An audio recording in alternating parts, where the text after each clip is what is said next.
Welcome to the JayGravesReport College Football Weekly Wrap-Up, Week 7. Let's get it in. Let's start with the big ball game in Dallas.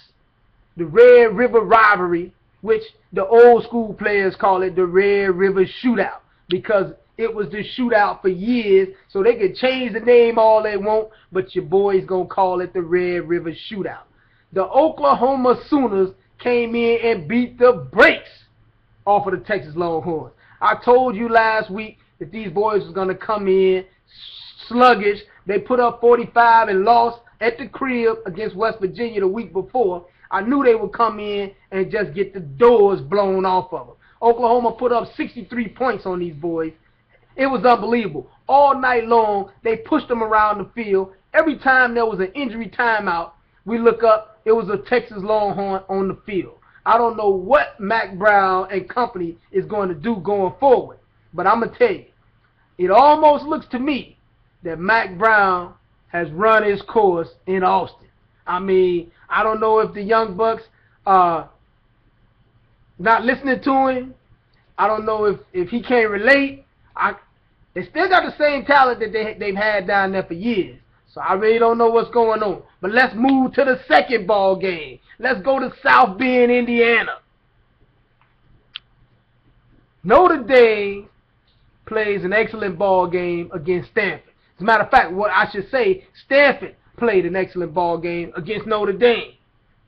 How in the world can Notre Dame, with all the principle, all the good reputation, boys always talk about the good name of Notre Dame, how you get out there and rob a boy in front of Touchdown Jesus? Come on, bro.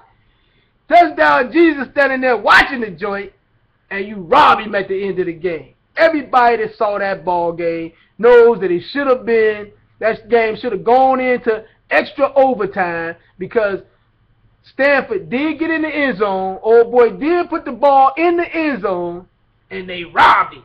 They looked at the instant replay and let it go. Come on, Notre Dame. How'd you sleep on Saturday night?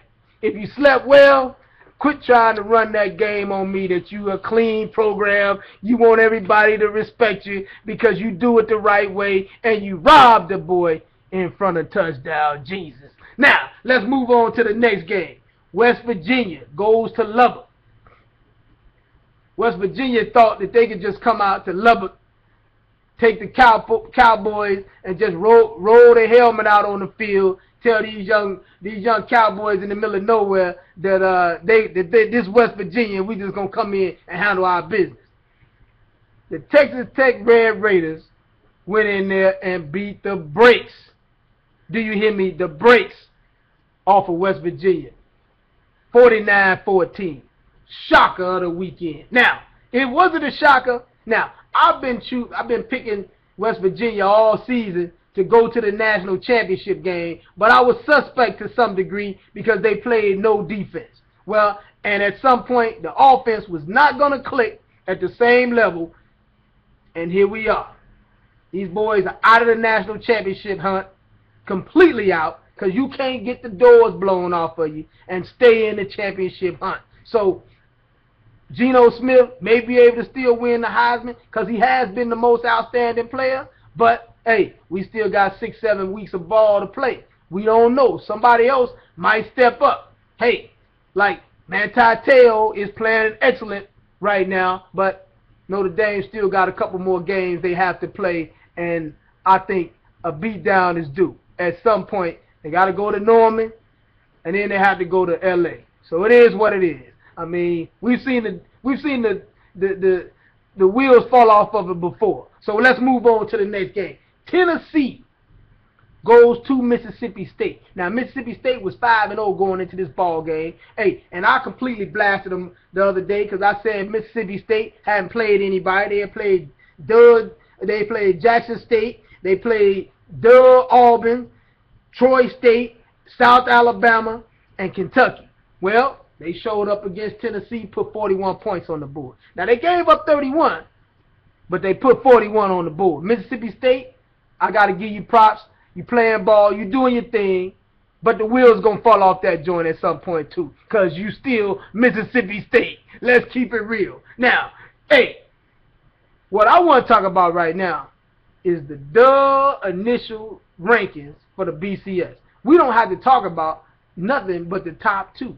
Let's keep it real or all the way 100, whichever comes first. Alabama should be the #1 team in the country, primarily because I believe they got the best team in the country and they got the best coach in the country. Because if we were just looking at Alabama's schedule, I wouldn't even have them in the top 6 based on the schedule.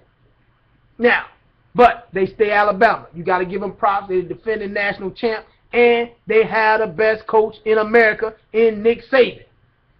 Second, we got the Florida Gators ranked second in the initial BCS. Let's just stop right there, bro. Florida Gators were ranked 24th in the initial polls. How in the world in 5-6 weeks you go from number 24 all the way to number 2 in the BCS, and boys still like Oregon, Kansas State, Notre Dame, still undefeated, still playing ball? You explain to me how that's possible when the only game that they played, let's be honest, is LSU. Come on, bruh. Hey, don't try to jam me up. Now, if Florida can continue to win, then I think they should be the #1 team in the country, because they got crazy. They got South Carolina coming up. They still got Florida State. They still got Georgia to play. If they play all those games and win those games, then they should be, in my opinion, ranked #1 in the country if they can win out. But at this point, what boys are trying to do is sell me on the potential of the schedule.